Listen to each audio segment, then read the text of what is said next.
What's up everyone, it's DevBird here, and in today's episode we are going to continue on our inventory system. So in this episode we are going to create a indicator or a selector showing us which item we are currently selecting, and you'll be able to select different items, and we'll have a little tooltip pop up around here showing us the name and the description of the item. And I'll probably get to doing the item using in probably the next episode. So with that being said, let's get started. So the first thing we're going to do is we're going to create a image on our button in our inventory. So let's go to UI, image, and let's rename this to something like Selector. And I'm going to drag in my inventory selector just so that I can see how it looks. And that doesn't quite fit. I'm going to change it to the same width and height of my button, which is 75 by 75 here. So let's change this to 75 by 75. And that looks pretty good. So with that, let's make the source image actually transparent.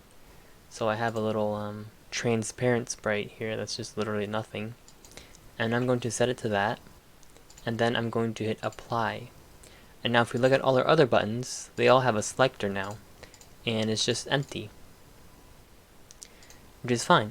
And we're going to change the sprite to our inventory selector sprite whenever we hover over or whenever we select the button. So how we do that is through our button script.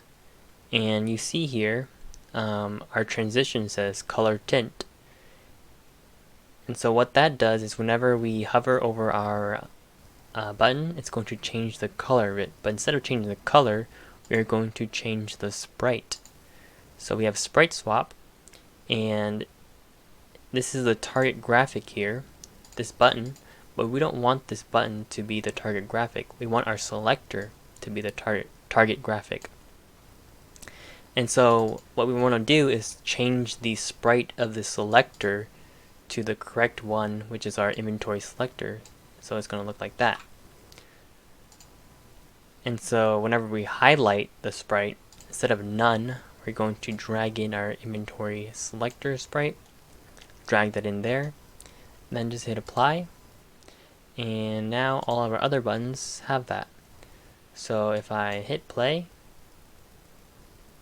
and I hover over with my mouse, you see the little selector pop up.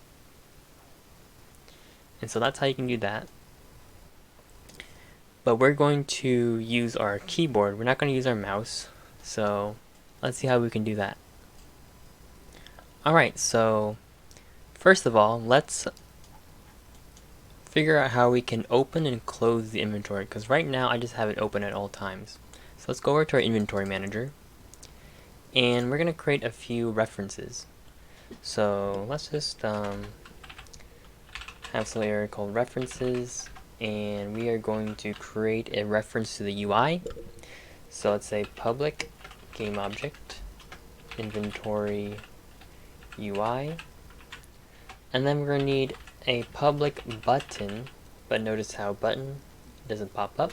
I'm going to hit Alt Enter, and I'm going to be using Unity Engine.ui, so I have access to the button class.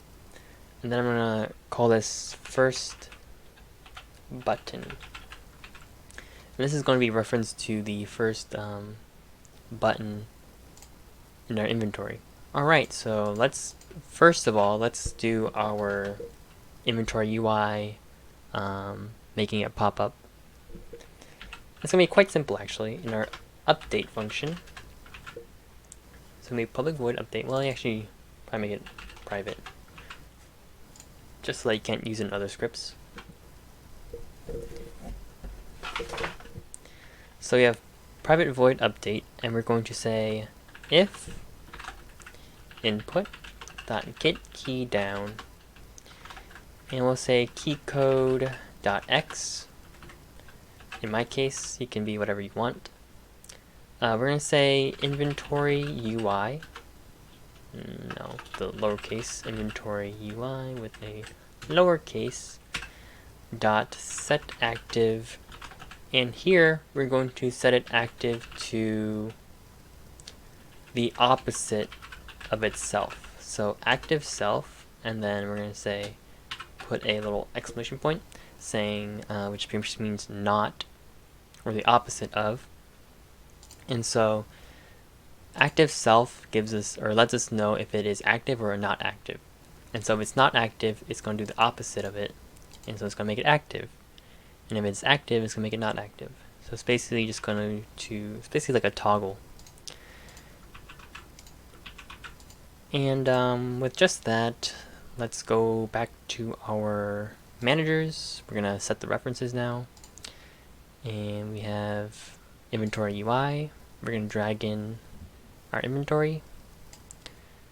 I'll probably call this inventory UI just to make it more clear. And then we're going to drag in the first button. And now let's play. I'll hit X. Well, that's not what I want. I want to close the entire UI, so I'm going to change the inventory UI to the main UI, which will close down everything. So there you go. Press X again, and it's going to toggle our UI. Alright, so now that we toggle our UI, you'll notice that we still can't use our keyboard yet to select items. And the way we're going to fix that is we're going to check if our inventory UI active self is true. So if our inventory is active, we are simply going to select the first button. So we're going to say first button dot select, and that's all we need. And so this way, when we play, I'm not going to use my mouse. I'm going to open my inventory, and you see the first button is now selected. I'm going to hit left and right, and you see my character moving in the background, but we'll fix that. But now you see that we can now use our keyboard, or arrow keys, to select different items. Alright, let's very quickly freeze our character whenever we are inside of our inventory. So let's just create a quick public boolean and call it in inventory. And we're going to hide it in our inspector because we don't actually want to be using this or setting this in our inspector. And so we're going to say if whenever we open up our inventory, if our inventory is active, that means that we are inside our inventory. So in inventory is true. But if the inventory is not active, then that must mean that we're not in inventory anymore. So we can say in inventory is equal to false. And now, let's go over to our character movement script. What do I call it? Player movement. And so now we can easily, with this system, our check free system, we can say else if inventory manager dot instance dot in inventory, we can say b is equal to true. And with just that, I should probably make this not active, but alright. So you see I can move my character, I'm going to open up my inventory, and I cannot move my character anymore.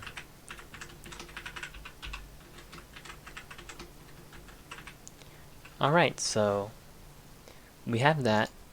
And the last thing we're going to do is we're going to create a little box over here with our name of the item and the description of the item. So let's create the UI for that really quick. So under our inventory UI, let's create a new empty game object and call this tooltip. And we're going to create, let's create a panel. This is basically just like this little box. Easy way to, it's basically just the image with the transparency turned down. That's all a panel is. Something fancy really. And we're going to adjust the size of it. And it's not going to look very good, but you know, it'll do. And so that looks fine. And then I'll probably we'll just call this tooltip BG. And then we're going to create a text field, and then we'll just adjust the size so that it fits nice and snug. Increase the width here.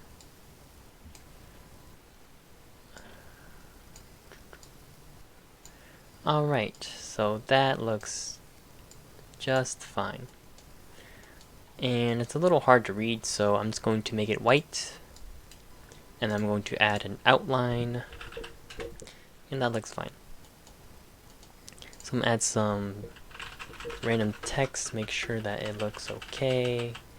Yeah, that looks fine. And then we'll call this description text. Oops. And then we make one more. Actually, I'm just going to duplicate this. And we'll call this item name. So let's just make this item description text. Or even just item description, you don't really need a text. So item description, item name. And then we're going to move this over. Make this smaller. Like so. Put that there. We'll say chest of wrath. Yeah, that's fine. I'll actually increase the font by a little bit. Increase the height. Nope, the height. There we go. Increase the size of that. And that'll do just fine.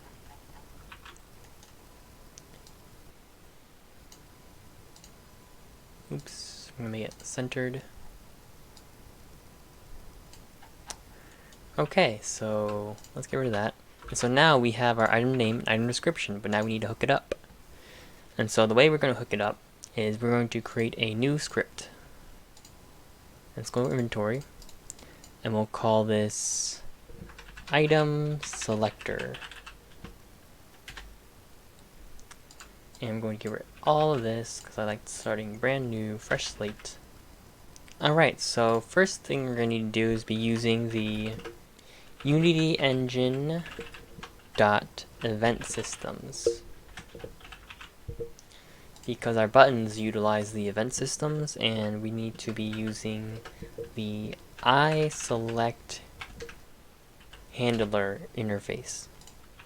And it's going to give us an error because we need to implement the interface whenever we use the interface.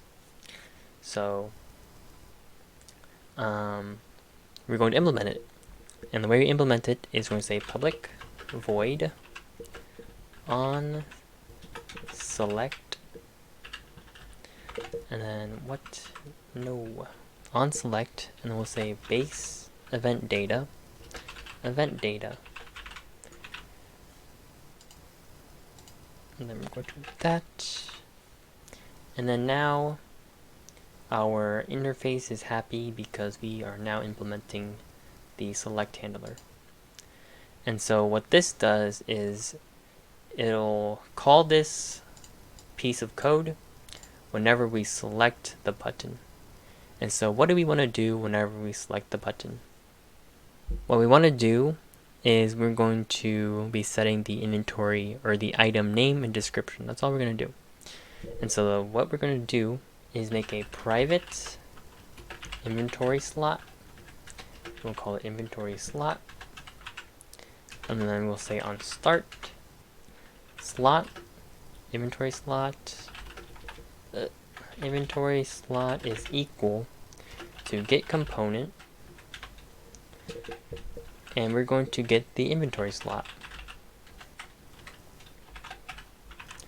So that's just going to give us the inventory slot that is attached to the game object.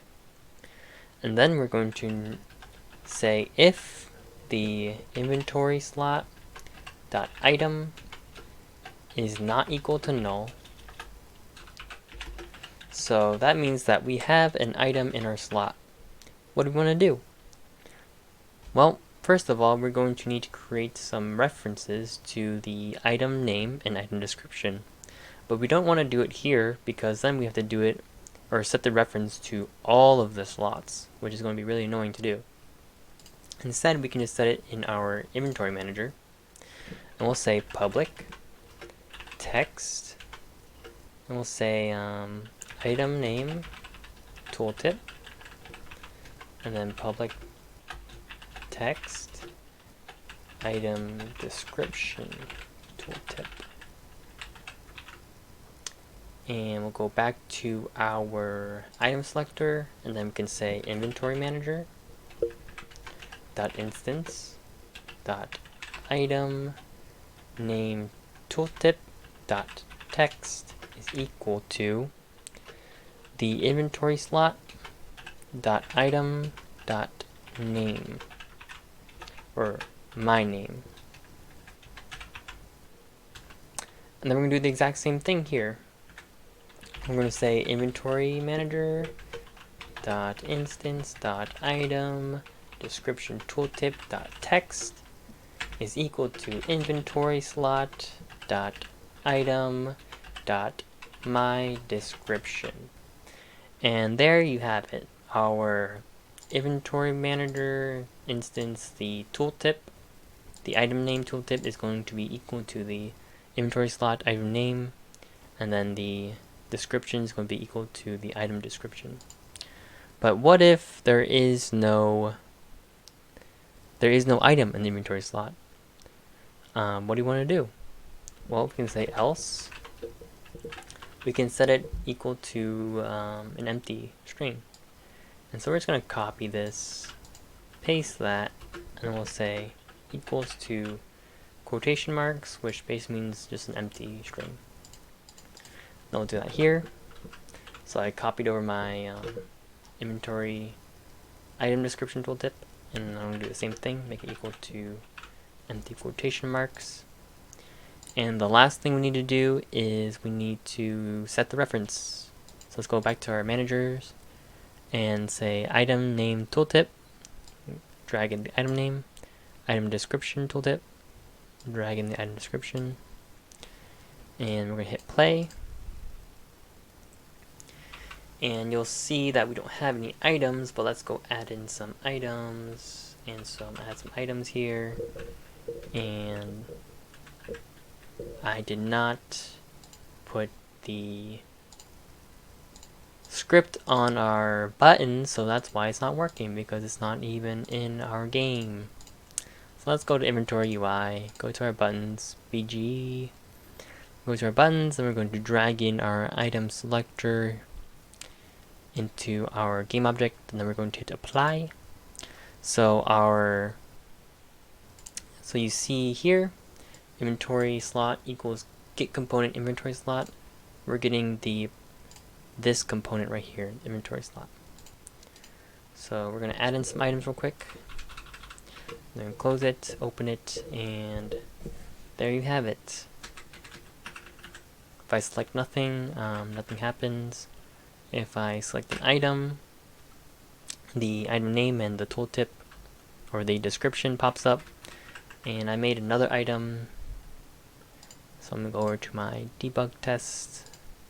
I'm going to put in the chest of healing 2, add in the chest of healings, and you see it changed the chest of healing. This chest piece will give you health over time, and this grants increased health. And so there you have it. This is how you set up the inventory selector and the description with the name, or yeah, the name and the description.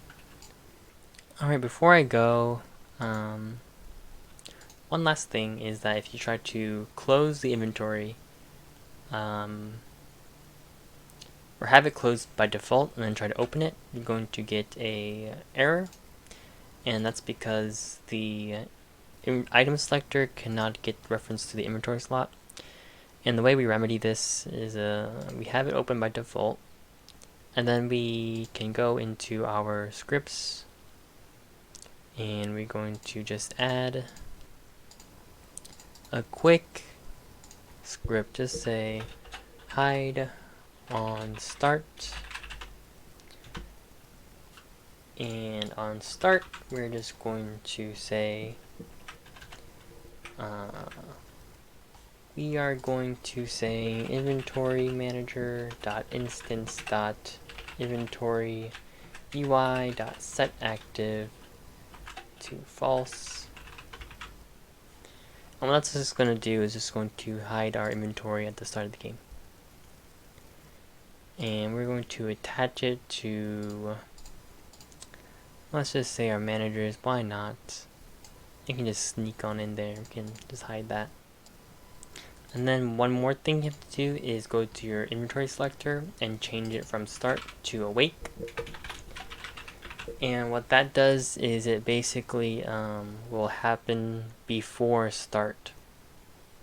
And so we'll be able to get the reference before our inventory basically hides itself. And the reason why we need to do this is because we need to initialize all the references first before we can actually utilize all the scripts. And so now the inventory is going to be hidden. We open it and we get no errors now. We can still move around. We're going to add some items, and you see that it all works. With that, that'll be the end of this video. Next video, tell me what you want to see. Most likely we will be doing be able to use items, consumables more specifically. And with that, I'll see you guys next time. I'd like to thank my Patreons Alejandro, Kovian, Bay, Emerson, Kirijo, Polybius, and Yoan. If you want to become a Patreon, you can support me at patreon.com/devbird, where you can join my Discord, or you can just join the Discord in the link description below. And there you can suggest videos or ask me questions, and I'll see you guys next time.